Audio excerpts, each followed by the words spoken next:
Who is the person that you talk to most in the course of your life? Is it your partner? Is it your sibling? Is it your best friend? Everyone thinks that's the person that they talk to most, but the person that we talk to most in the course of our lives is ourselves. And what we say to ourselves isn't always kind or true or useful.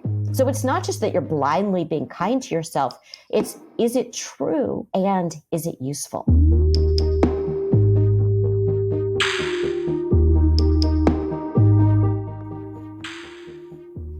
So when I was reading your stuff and when I was watching your TED Talk, I was thinking of that famous Joan Didion quote, we tell ourselves stories in order to live, right?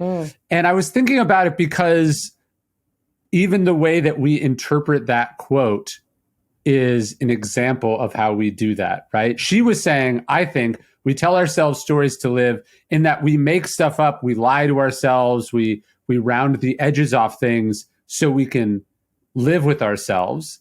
And that has gotten twisted in the sort of Instagram quote world to be like, no, human beings create meaning through stories. Like it's turned from this like sort of critical analysis of how the human mind works to this like inspirational, amazing thing, which is kind of a story in and of itself. But talk to me about the stories that we tell ourselves. Yeah. Well, I think the thing is that a lot of us don't realize that every single one of us is an unreliable narrator. Mm-hmm. And I see that as a writer and I see that as a therapist. But I think I saw it most clearly as a therapist when people would come in and they would tell me these stories and they thought they were telling the truth. Mm-hmm. And they are telling a truth. They're telling a version of the truth. But think about what they leave in, what they leave out, the parts of the story that they, how they characterize their role in the story, how they characterize, who are the heroes, who are the villains in the story. And I think that a lot of times, it's hard for people to take another perspective, to tell the story from another perspective. And that's something that I'll often ask people to do in the therapy room. If the other person you're talking about right now were here and they were telling this story, how would that story sound? Right.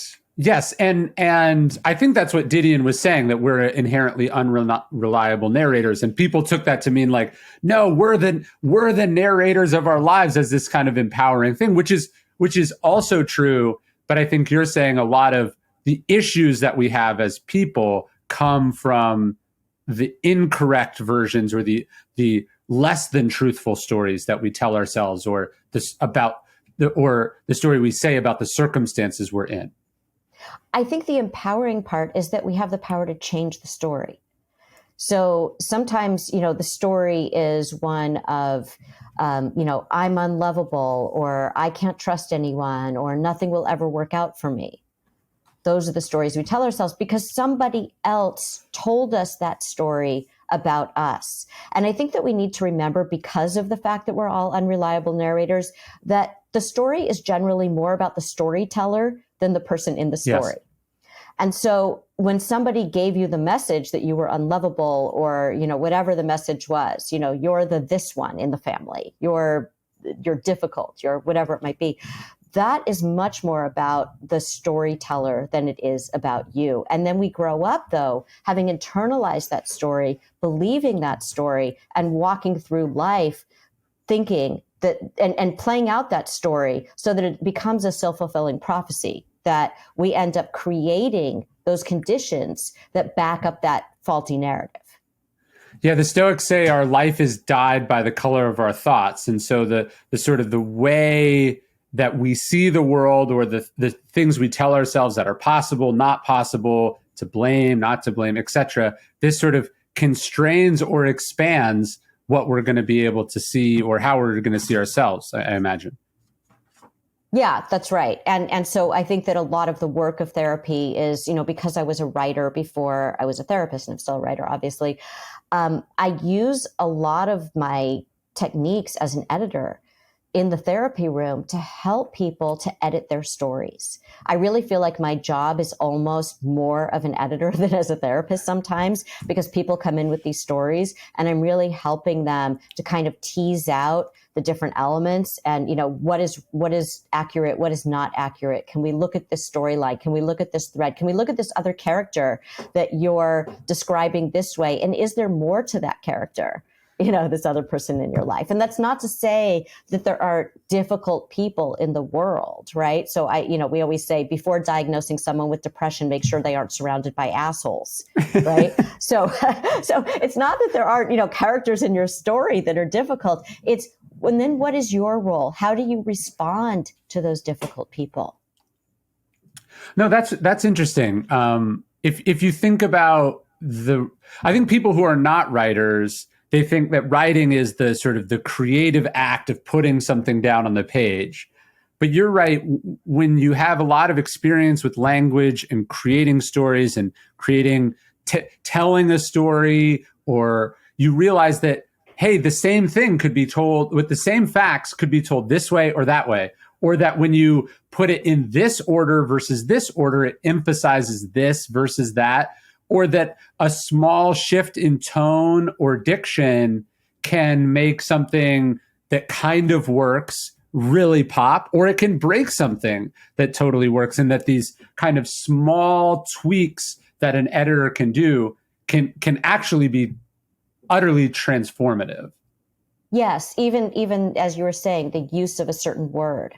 Why are you using that word to describe yourself or to describe somebody else? And maybe it's more like this word. Yes. And I think too, when you're in the therapy room, you're looking at more than just the words that are coming out of someone's mouth, or you're looking at body language, you're looking at tone, you're looking at what's happening to their face. So you're looking at all different things that are happening when somebody is telling you a story. And then there are the stories that we don't even know that we're carrying around. And I see that with couples, and especially around, like let's say that I'm seeing a heterosexual couple and I see all kinds of couples. I will often hear, and this is kind of a thing that I hear a lot. Usually it's the woman who will say to her husband, I just feel like we're really disconnected. I want you to open up to me.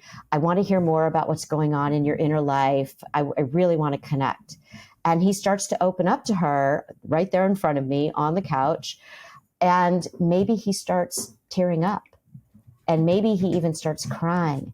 And inevitably, she will look at me like a deer in headlights. Like, I don't feel safe when you don't open up to me because I don't feel connected, but I don't feel safe when you're crying and being this vulnerable either. And that's a story that she's carrying around, that I want closeness, but the other part of the story is, and I need my husband to kind of be a rock, right? I need him to be this kind of solid presence. Well, you can't kind of have it both ways.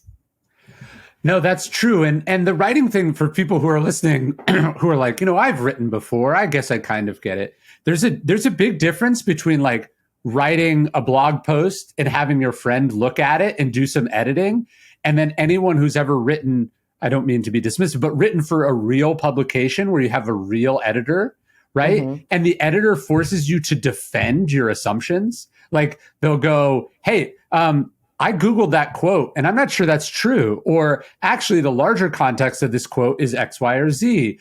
Or what about this? Or what about this? Or, when the editor really challenges you and you realize, oh, maybe this thing that I built around this whole assumption or this whole study or whatever, it actually doesn't stand up. Or what I'll find happens is it'll be like, I didn't really think about what I was saying at all in this one larger thing.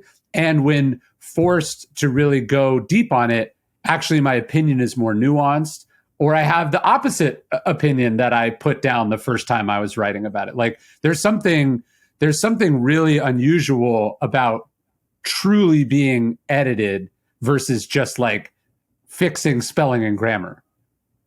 Yeah, and I think that what a good editor does and what a good therapist does is that they're very curious. They're really asking you questions. They're asking you to consider things through a different lens. It's like you were talking about just now, how, when your friends look at something versus an editor, and maybe you should talk to someone. I write about the difference between idiot compassion and wise compassion. So idiot compassion is what we do with our friends. So our friends come to us and they say, listen to what my boss, my sibling, my partner did. And we're like, yeah, you're right. They're wrong. You go, girl. It's like we back up our friends. That's idiot compassion, but we're not really challenging them in a way that would be helpful for them. It's kind of like when you listen to your friends' stories over time, often there's a theme and there's a pattern, and they're getting in their own way. It's kind of like if a fight breaks out in every bar you're going to, maybe it's you. Yes. We don't say that in idiot compassion. We don't say that to our friends. In therapy, and I think good editors do this too, what we offer is wise compassion. We really want you to look at something in a way that maybe you haven't been willing or able to do before. And so we're asking these questions. We're being curious. It's not like a gotcha. It's the opposite. It's like, oh, that's really interesting. Help me understand that. What about this? Or tell me more about this. And so you're really helping someone to have a conversation with themselves about something in a different way that nobody has asked them to do before. When I wrote The Daily Stoic 8 years ago, I had this crazy idea that I would just keep it going. The book was 366 meditations, but I'd write one more every single day and I'd give it away for free as an email. I thought maybe a few people would sign up. Couldn't have even comprehended a future in which 750,000 people would get this email every single day, and would for almost a decade. If you want to get the email, if you want to be part of a community that is the largest group of Stoics ever assembled in human history, I'd love for you to join us. You can sign up and get the email totally for free. No spam. You can unsubscribe whenever you want at dailystoic.com/email.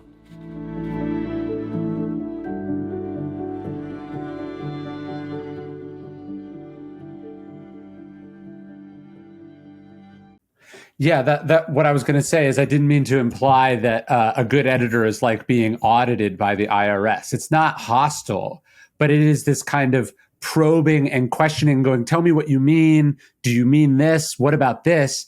And that forces you to examine your thinking, and you're just not allowed to get away with assumptions or sort of half-baked ideas. And that's probably the problem with a lot of stories. It's not that they're totally untrue. These are the ones that I'm saying that you see in your office. It's not that they're totally untrue, but they're not the full truth, or they're not a truth that is likely to make the person better or happier or healthier. Well, I think two things. They're the subjective truth, which of course we can't avoid because we're human. But the other part of it is I think there's a lot of shame that shapes a story. So when you know that you had a role in something, but you also feel very wronged by somebody else, you're going to emphasize the ways in which you felt wronged by somebody else without really bringing up your role in it, because in your mind, your role is minor. It's really kind of irrelevant to you because you felt so wronged or so hurt by somebody else. But I think that bringing up both parts of the story are so important. And I think that's what we're hoping to tease out in therapy is let's talk about the whole picture, but people feel shame. They feel like, I don't want to get blamed, or that wasn't my finest moment, so I don't need to bring up that part of the story. Yeah, and the kids these days, they call it main character energy. I imagine that's a big part of what you're battling against. Is we're always central to the story in the sense that how it affects us, and we're much less cognizant about how what we do affects others, and how often the things that are affecting us are in response to something that we did that first affected others. Well, every relationship is like a dance.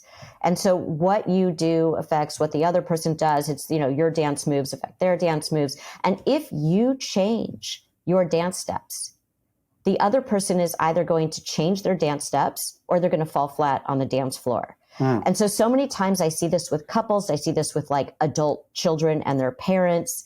I see this with, siblings. I see this with anybody where there's a relational impasse and somebody feels like, well, the other person has to go first. Like, if you change that, then I will be more this way with you. Right. And I always say to people, that is never going to work, that you can't change another person, but you can influence another person by changing your own behavior. So if instead of saying, well, if you act this way toward me, then I'll be kinder to you, it's, I'm going to act in the way I want to be in this relationship. And then the other person will be influenced by that or not, which also gives you information that even if I am my best self in this relationship, they aren't willing to be flexible. They aren't willing to shift or grow or change. And that's important information.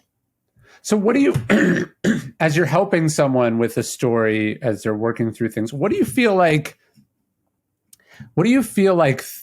positive themes are? If you're like, hey, these are the things I sort of look for, or I try to guide people towards. Is it responsibility? Is it acceptance? Sort of what are the traits that you try? You can't tell people what to do, but editors have devices. We know what good writing is, and we try to guide people towards that. Hey, show, don't tell, etc. What are the things that you try to guide people towards that maybe could stick with listeners now? Well, I think that when people come to therapy, often what they want is they want something to change. And what they want to change is someone else or something else. Yeah. And what I can help them with is how they can change. Yeah. And so I think that that's really interesting, because we think that change is something that we have control over. Like if we changing ourselves, that we have control over that. But changing ourselves is so hard for so many reasons. Part of it is that change involves loss, and we don't even think about that. That when you change, you're giving up the familiar. You're giving up the situation that you're already in. Even if the situation you're already in is unpleasant or even miserable, it still requires you to give up something that feels comfortable to you. The status quo is at least the status quo. At least I know this. Yeah. And some people actually, it serves them to stay in a bad situation. We call them help rejecting complainers. And we all know them. Sometimes we've been them ourselves, where, those people who are complaining to you all the time. And then you say, well, what about this? Or what if you try this? And they're like, yeah, that won't work, because no, I can't do that, because no, that'll never, right? And so they don't actually want help. They don't actually want to change. They just want to complain about the situation, and somehow it serves them to be in this bad situation because it feels maybe like home to them, or the situation they grew up in, or whatever it is. So what we want to do in therapy is we want to say, what is it that is keeping you from changing, right? What is it going to mean to go into a place of uncertainty? I write in the book about how when I was going to my own therapy, my therapist said to me, you remind me of this cartoon. And it's of a prisoner shaking the bars, desperately trying to get out. But on the right and the left, it's open, no bars, right? So what is going on there? Why is it so hard for us to recognize, first of all, that it's open? And secondly, when we realize it's open, why is it hard to walk around the bars? And that's because with freedom comes responsibility. Now we can't blame things on other people. Now we are responsible for our own lives. And I think that when we actually make the choice to change, that we realize, okay, I'm responsible for this. I can't blame anybody else. And the last thing I want to say about change is that there's a chapter in the book called How Humans Change, and it's about the stages of change. And this is why New Year's resolutions often fail, because people think, I'm going to make this decision to change, and on January 1st, I'm going to change it. And just like Nike, it's like, just do it. Yes. And, the Nike slogan doesn't work for a lot of us. And that's because there are these phases of change, these stages. And it starts with pre-contemplation, where you don't even know that you're thinking about making a change. And then there's contemplation, where you're thinking about it, but you're not quite ready to do it. And then there's preparation, where you're preparing to make the change. What do I need to do? What are the things I need to research? What are the steps I need to take? And then there's action, where you make the change. And that is not the last step. People think that's the last step, and that's where people get into trouble. The last step is maintenance. How do I maintain the change? And the big misconception about maintenance is that you're going to just stay on this trajectory of you've made the change. Like, I'm going to exercise, or I'm going to eat right, or I'm going to not react to my partner this way, and I'm not going to slip up. And it's kind of like Chutes and Ladders, where you're going to slip up, And the big thing about slipping up is that you need to have self-compassion when you slip up and get right back on track. And you can't get right back on track without self-compassion. If you self-flagellate, you're going to have a lot of trouble because you're going to be stuck in shame. And so the thing about self-compassion is it actually keeps you accountable, because if you're gentle with yourself, then you can say, okay, I slipped up. You can look at what went wrong, what happened here, why did I slip up, and what can I do differently next time? And the maintenance phase, the more that you stay in the maintenance phase, the longer you stay in it, the easier it's going to be for that to become your new normal. And when that becomes your new normal and the new familiar, then you've actually made the change. One of my favorite lines from Seneca, he's writing a letter to his friend Lucilius, and he says, how do I know that I'm making progress, like as a person, as a philosopher? He says, I know it because I am becoming a better friend to myself. And that's what comes to mind when you're talking about sort of self-compassion, not whipping yourself, not writing yourself off. A friend holds you accountable, but they also aren't your boss. Right. And I think this thing about self-compassion and this misconception that it makes you soft or you're not being accountable to yourself, it's quite the opposite. And it's interesting how critical we can be without even realizing it. I had this patient who was so self-critical and didn't realize it. And I said, listen, I want you to go home and I want you to listen to how you talk to yourself. Just really listen to that voice in your head and write down everything that you say to yourself. And she came back the next week and she had done the assignment and she was shocked. And she said, I had no idea. I am such a bully to myself. And they were little things like she was typing an email and she made a mistake in the email and had sent it. And it was like a letter was off in the email, yeah. Right? It was like, a D instead of a T or something, right? And she said, the thing she immediately said to herself was, you're so stupid. Now, if a friend had sent that email, you would never think, my friend is so stupid. You wouldn't even think anything of it. She passed her reflection in a mirror and she said, you look so terrible today. And she did not look terrible. And I've seen this, when I've given talks and I'll be on stage and I'll say, show of hands, who is the person that you talk to most in the course of your life? Is it your partner? Tons of hands. Is it your sibling? Is it your best friend? Everyone thinks that's the person that they talk to most, but the person that we talk to most in the course of our lives is ourselves. And what we say to ourselves isn't always kind or true or useful. So it's not just that you're blindly being kind to yourself. It's, is it true and is it useful? It has to meet those three criteria.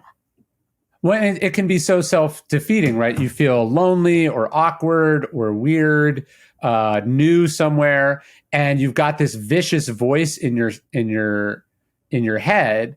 And then, of course, it makes you shyer. It makes you less willing to share. If you've closed yourself off and you've got this sort of inner battle going on, that's not the person that other people want to be friends with or think that they can be friends with. There's you have to figure out self-compassion, especially if you want to be the recipient of compassion from other people. Right. And also going back to stories, that the story that you're telling yourself, is it kind, is it true, and is it useful?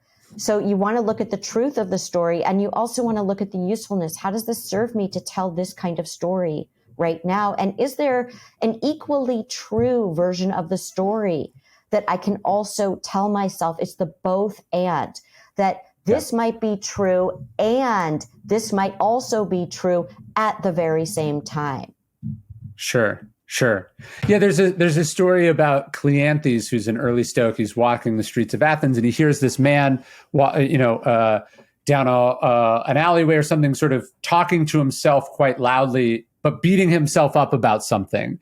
And he stops him and he says, I just want you to know you're not talking to a bad person. And I love that so much, right? Because so often, you're right, we talk to ourselves in a way that we would never accept from someone else. And if we heard someone else talking to a third person about it, we would intervene. We'd be like, you're a monster. Like, this is, how could you possibly be bullying this person in this way? And yet we sort of unthinkingly subject ourselves to that. Yeah, it's punishing. And the punishment, where does that come from? That's a story too. Like, who taught you to talk to yourself that way? Where did Usually you mom learn and that? dad. And you can unlearn that. I always say that going to therapy, a lot of people say, oh, I want to go to therapy to get to know myself. And I say, I want you to go to therapy to get to unknow yourself, to let go of those limiting stories that you've been carrying around that hold you back. Unknow what you think you know. I think about that as a parent. Like, I'm frustrated about this or that. I'm thinking about this or that. I'm talking to my kids about, hey, I don't want to mess up the countertop with what you're doing. But what I'm really saying is, this voice is going to be in your head the rest of your life. You ask where we learn to talk to ourselves that way. It's probably from the people who have talked to us the most for the first 18 or so years of our life. And maybe not even on purpose, we're giving us this nasty, negative bullying voice. But that's so often, unfortunately, where it comes from. Yes. And if your kids hear you talk to yourself that way too, or to your partner that way, that's what they're going to internalize as well. And I think this idea about talking to our kids is so important because, again, it kind of sets the framework for the stories that we carry around. Yes. And one of the things that I notice, and I'm a parent too, so I'm guilty of all of this, is that when our kids come to us, as parents, sometimes our instinct is that we have such discomfort with their discomfort that we try to talk them out of how they're truly feeling. And they never learn to sit with all of their feelings. And feelings are so important because they're like a compass. They tell us what direction to go in. They tell us what we need to do. And if they can't hear themselves and they think that there are, quote, positive feelings and negative feelings, acceptable feelings and unacceptable feelings, then they're not going to learn, how do I use my feelings to my advantage? When I'm anxious, what is that telling me? When I'm angry, is that telling me that maybe a boundary needs to be set? Is when I'm feeling sad, is that telling me that maybe I need to change something about my situation? I need to talk to somebody about this. And so your kid comes to you with something and they say, I'm really worried about this. And we say, oh, don't be worried about that. There's nothing to worry about. And so we're talking them out of their anxiety instead of saying just 3 words that are so useful, either in parenting or with your partner or with anyone. And those 3 words are, tell me more.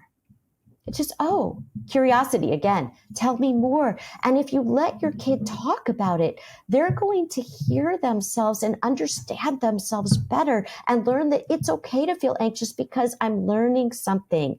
Or they say, this person didn't sit with me at lunch and I'm so sad about that. And then you say, well, that person's terrible, or you say like, oh, don't be sad. You won't Let's remember go get that ice when you're cream. older.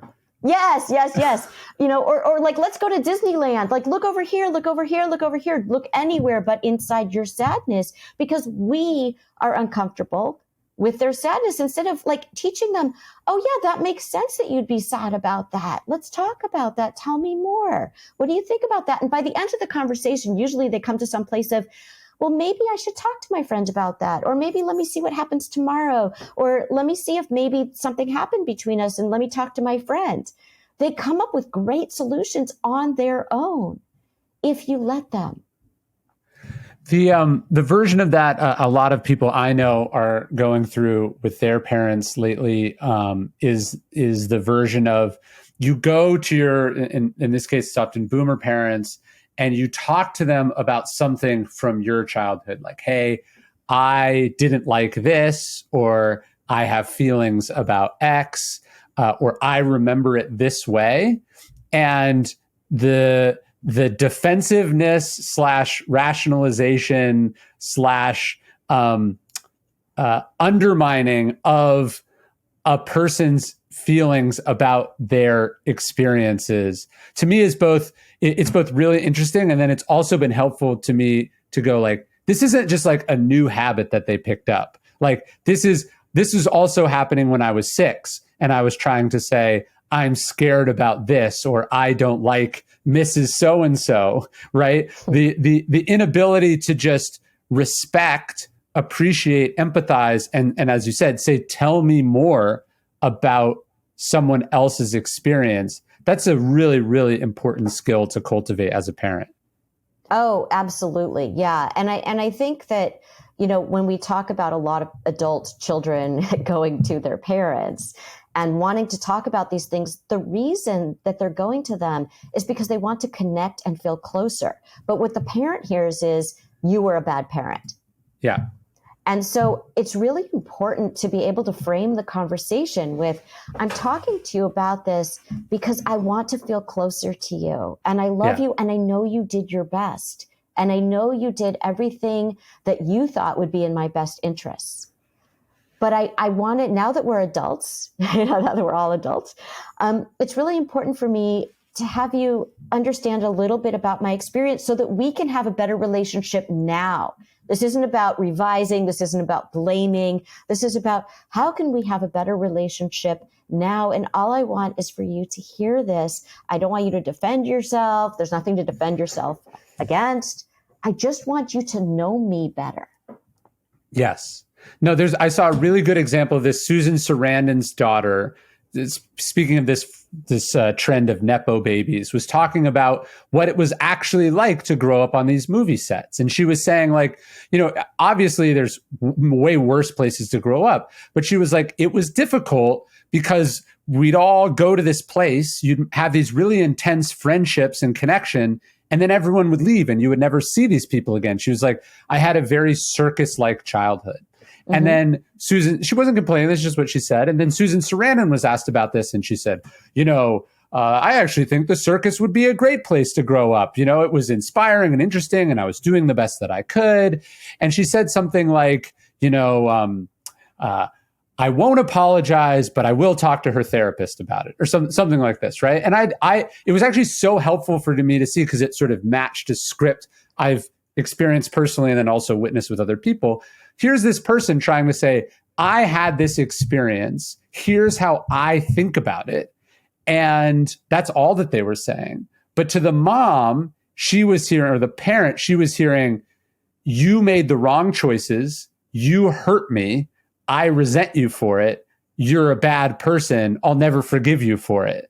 And her inability to see her daughter's experience was her daughter's experience. And no amount of arguing with that experience changes it, but they're actually connecting over it, growing from it, becoming closer through it, is not at all off the table if you're able to stop to tell yourself the right story about what you're hearing. Well, that's right. And the story is my daughter's trying to get closer to me. Yes. That's the story that the parent, and I get that. As a parent, I get why it's hard to hear, but if you can understand that the story you're telling yourself, my daughter is blaming me and I did something wrong and I hurt her.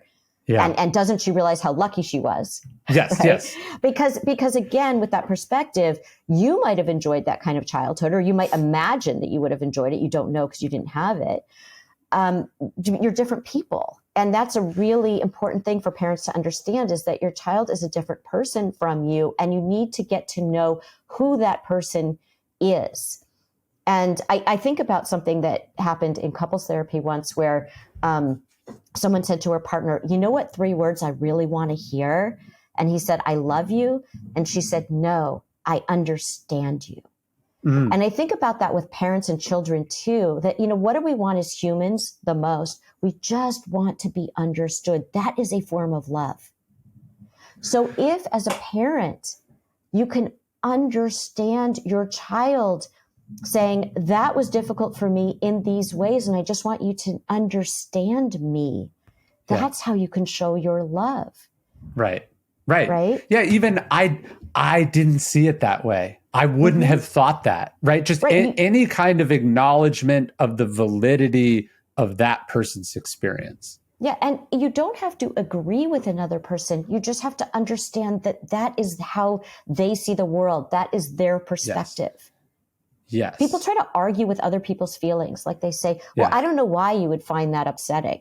and it's like, you don't have to feel upset about the same things. You don't even have to imagine that you would feel upset about the same things. But what you have to understand is that person felt upset about it. And can you just offer your presence That's all people are really asking for is, can you be present with me in this feeling? Don't share my feeling necessarily. You don't have to share the upsetness. You just have to understand that for me, that was difficult in these ways. And also you were a great parent in these other ways. Like this is something that I really, this is something I really valued. And these were the things that were really hard for me.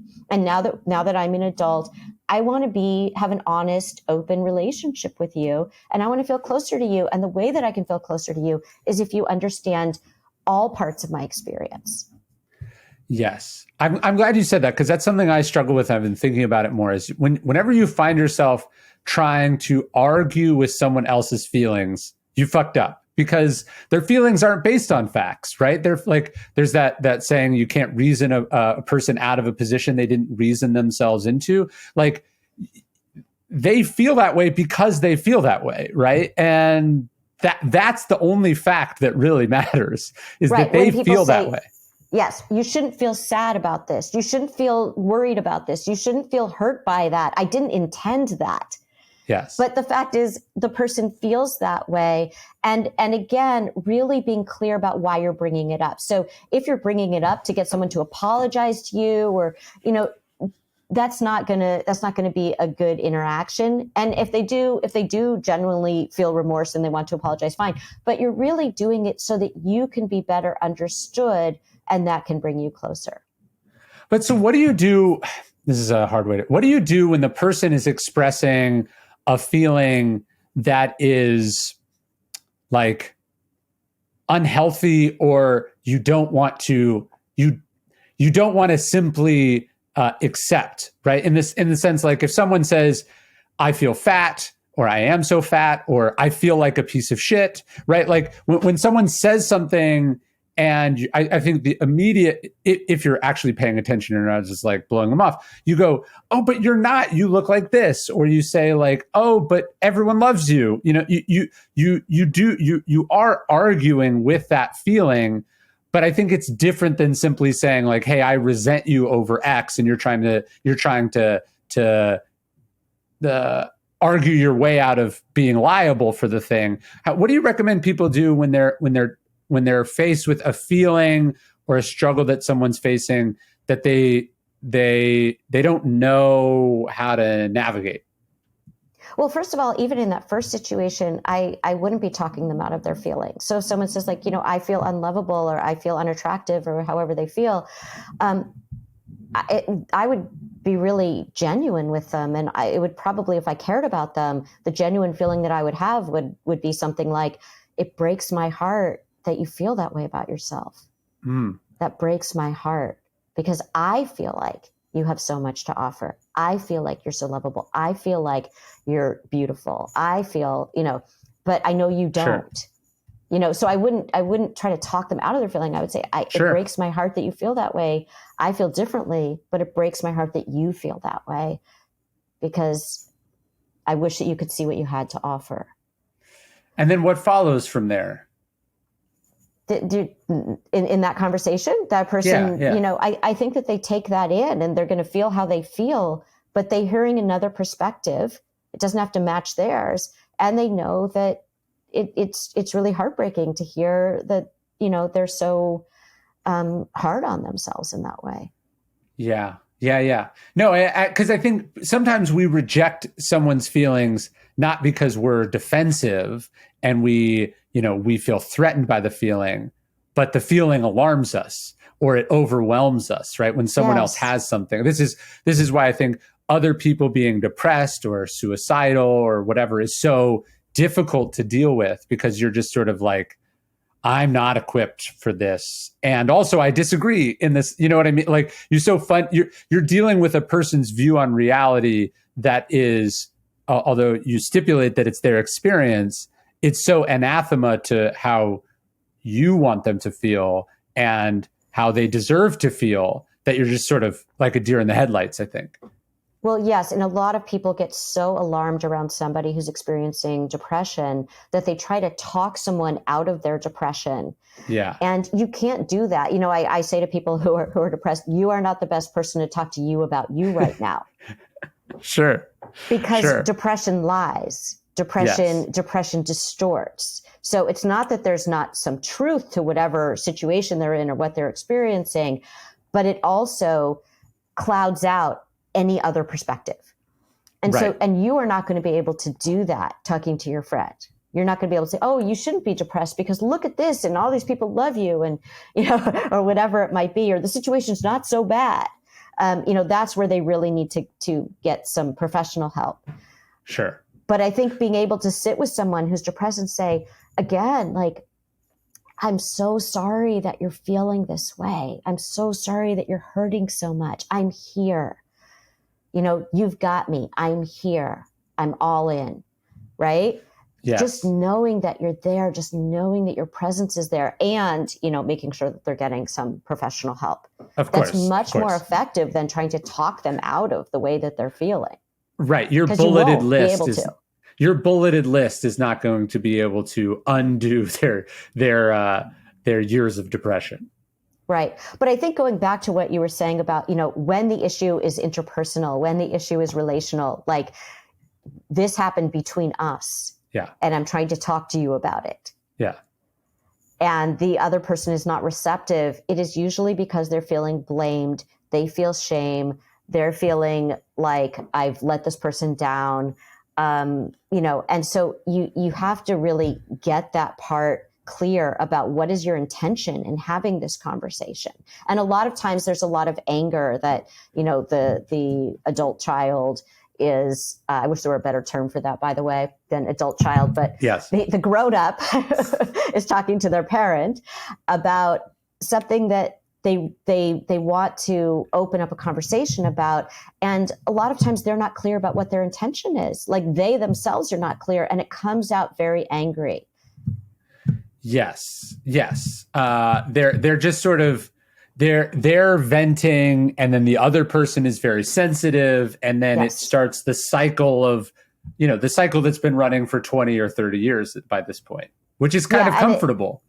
And often it will the conversation will come up in the middle of a conflict. Like, here you go again. You always this. See, this is the reason that I can't be around you, as opposed to in a calmer moment. Hey, can we have coffee? There's something that I want to talk to you about. I want to be able to be around each other in a way that's enjoyable. And what I'm finding is that when you talk about my appearance, when you talk about my career choices, when you talk about my romantic life, it feels like I'm being criticized, and I know you want the best for me, and I know that's not why you're doing it. But in order for us to be around each other, I'm going to ask that you not bring those things up.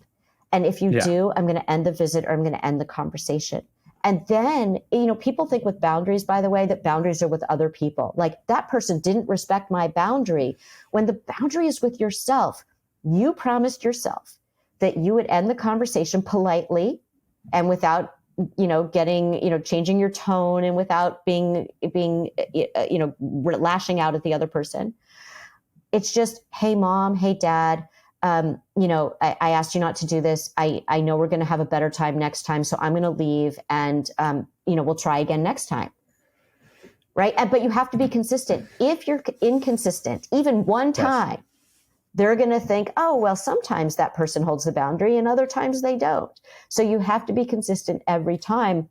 And if that person wants to be in relationship with you, they will start to change their behavior. It might take a lot of sort of training, but they will get there.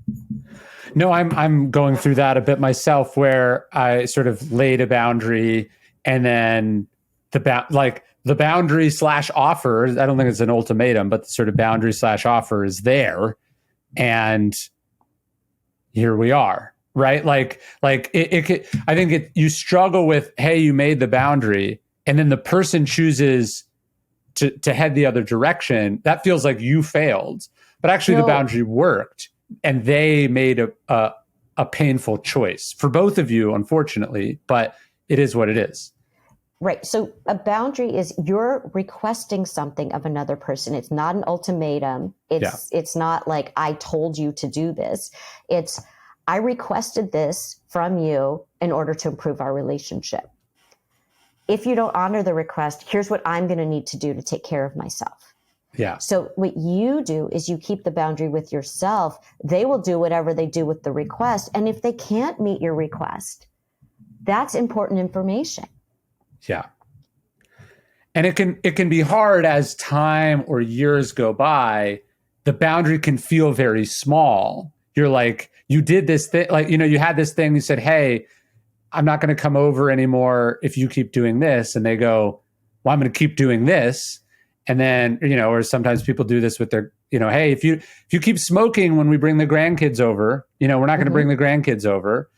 And then you catch them smoking a couple times, and then they're like, well, why don't you bring the grandkids over? And, and it can feel like the consequences of that boundary as time goes by, I've found, can feel, it's hard. You're like, did I blow this up over X? And it's like, you didn't blow this up. You enforced a very clear, reasonable boundary, and another person found that untenable or not worth their time. And sometimes you just have to accept that.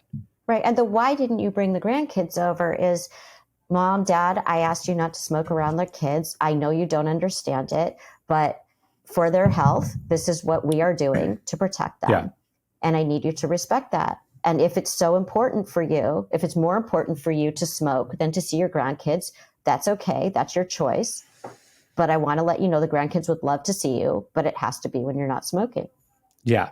And it's like they're choosing not to see the grandkids, but it feels like to you, a person who apparently cares about this more, that you are choosing not to let them see the grandkids. Like it feels like you are keeping the grandkids when actually nothing's really changed on your end, except for this boundary is now there. And the other person's not willing to sort of do what it takes. And also when we talk about boundaries, you want to be as flexible as possible. So it's, if you smoke around the grandkids, they can't be around you, but maybe you can come over to our house and see the grandkids and not smoke. We can meet at a park. We can meet at a park. We can, you can come to our house where, you're not going to bring cigarettes into the house, those kinds of things. So it's not that they can't see the grandkids. It's that you can't see the grandkids in this context. Yeah, that makes sense. And that's also how, if you're feeling guilt that, hey, I drew this thing and now that's, this impenetrable barrier or whatever, if you're continuing to reach out and make if you're trying to find place, if they're like, I'm not compromising on this, and you're like, I'm not compromising here, but then you're willing to find compromises elsewhere that are conducive or productive, that's how you can sleep at night knowing that you're not an asshole and you're not, going around giving unfair or unresolvable ultimatums. Right. And I think too, sometimes with parents, when you have young kids and your parents grew up with different ideas about raising kids, one thing that I often will suggest to people is blame it on your pediatrician. So, it's like, no, this Jane can't eat this because her pediatrician said, right.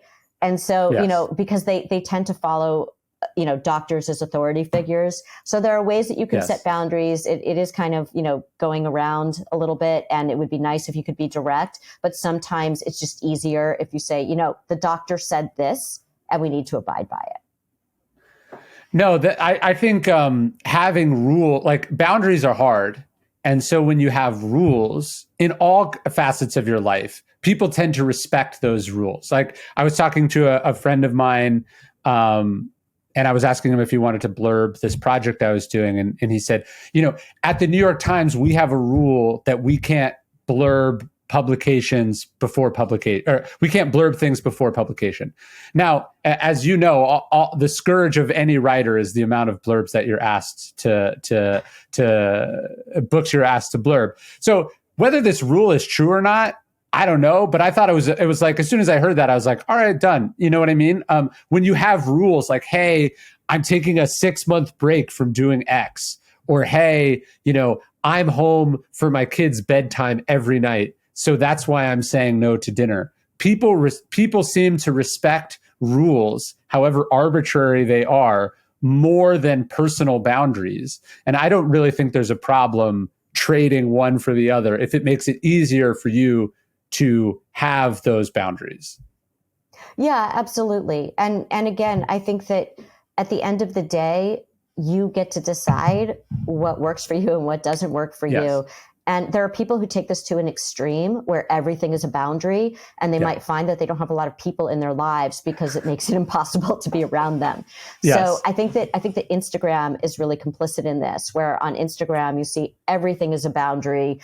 Everything is like, just, estrange yourself from that person. They're toxic. They're a narcissist. They're, and everybody's diagnosing everybody, as opposed to saying, what can we work out here?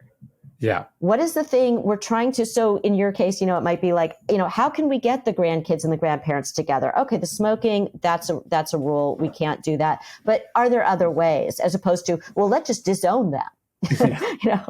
And there's so much of, set the boundary. And if they don't do the boundary, then never speak to them again. And that is just wrong. Yes. Yeah, and to be fair, my parents aren't smokers. That's not my issue. But I think your point is you have the boundaries where they matter, and then you're as flexible as you can be. I think about, I wrote about in my book Stillness is Key, I was writing about the Cuban Missile Crisis. Kennedy is a great example of this. He says, there will be no missiles in Cuba. End of story. You cannot have missiles 90 miles from the coast of America. National security reasons, we're just never going to allow it. And we'll go to the mattresses defending this. And he says, and you got to take them away. And I'm not going to negotiate with you on this, period. And then he sends his brother, behind the scenes to go to the Russians and say, by the way, we have missiles in Turkey and we're happy to remove them. They don't really do anything. If you remove them here, we'll wait a little bit and then we'll move those. And we don't want to set a precedent that, hey, if you escalate here, we'll de-escalate over here, because that sets a bad precedent. But we have a boundary. And then, as you're saying, we're also extremely flexible, because the important thing is that we don't die in a nuclear holocaust. Yes, absolutely. And I think that's the piece that people miss is, given the boundary, what can we do to get both of our needs met in a way that works for both of us? Yes. Because otherwise you're being a bully. If you're just like, here's my boundary, here's my boundary, here's my boundary, and you're just enforcing how as you said, if you're just enforcing how everyone around you is allowed to behave, not only is that really isolating, but that's also kind of bad boundaries. You're trying to dictate, the behavior of everyone around you. Right. Well, that's just controlling. That's not having a reasonable boundary. That's just trying to control your environment and to control the people around you and make them do what you want, as opposed to making it relational. See, I think boundaries are really relational, which is, hey, I can't have, whatever the thing is, but let's talk about what might work for both of us. So the boundary comes from a place of negotiation from the beginning. Like, I can't negotiate on this one thing because this doesn't work, but to get both of our needs met, what can we do around this? And let's kind of problem solve this together. Like even the thing about the critical parents, it's, I can't have you criticize my appearance when I'm around you, but I really want to be around you. So can we talk about something else? What are the other things that we can do that we enjoy together? Yes. Right. And it's also like, look, you can think whatever you want, just keep it to yourself. Exactly. I'm not trying to do mind control. I'm just trying to say, this makes it an unpleasant visit or phone call for me. So let's not do that.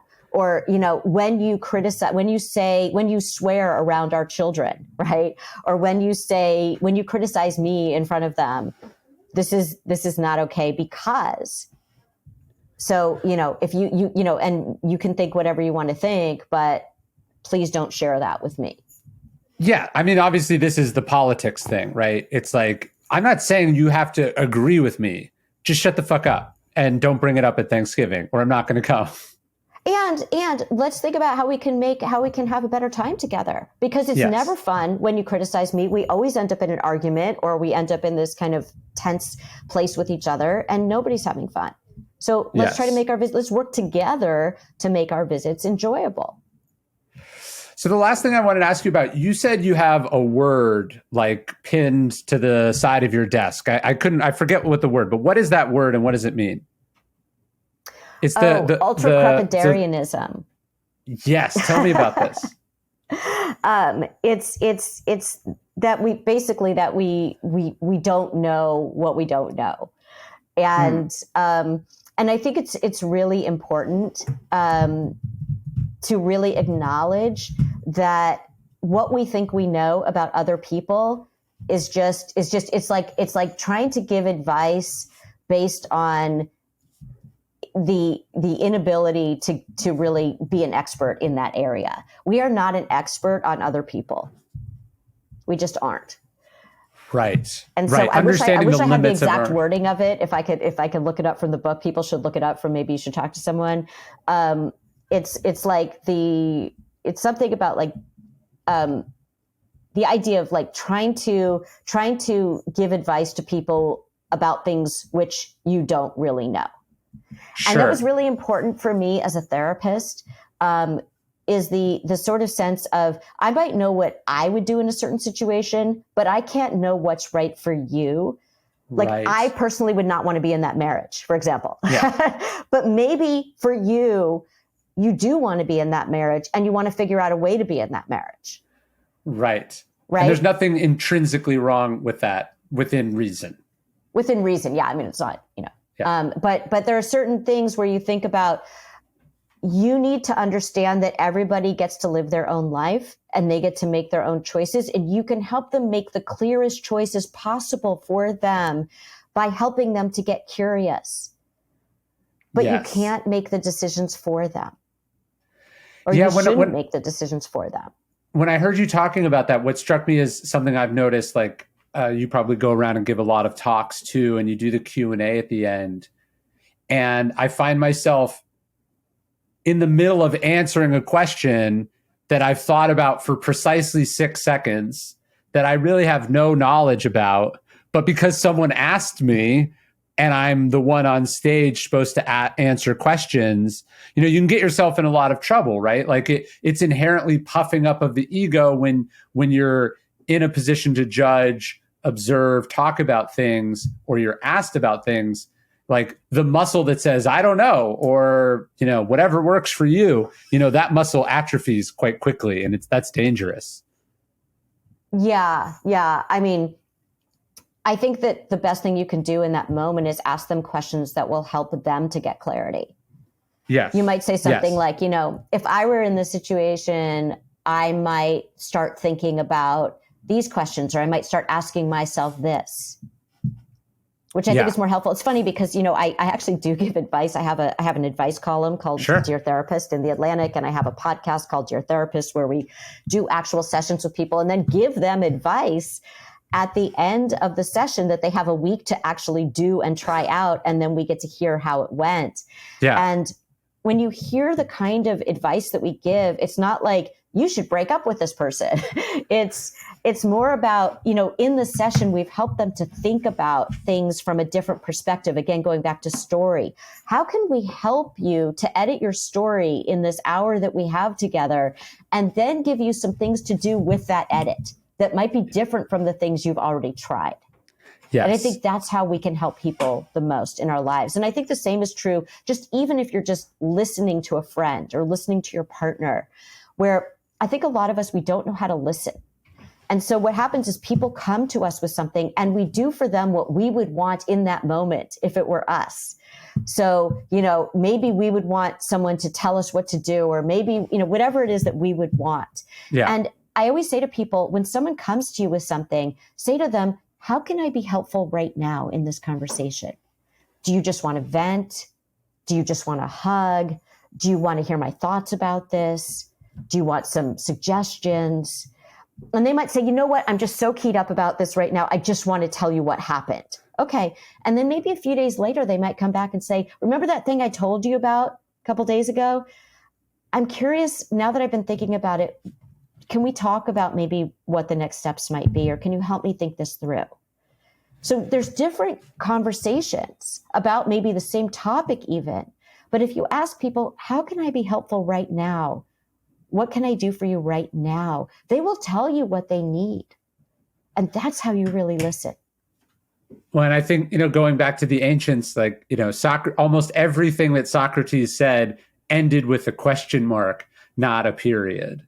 And that is such a better, more open-minded, humbler way to go through the world, and a way to get people to learn and understand things than by, making pronouncements or statements or judgments or what have you. Yes, absolutely. Yeah. Well, I loved the books, and I loved this conversation. Thank you so much for coming on, and I hope your flight to Texas goes well. Well, thank you so much, and thanks so much for the conversation. I really enjoyed it. All right, let me hit stop, and we'll make sure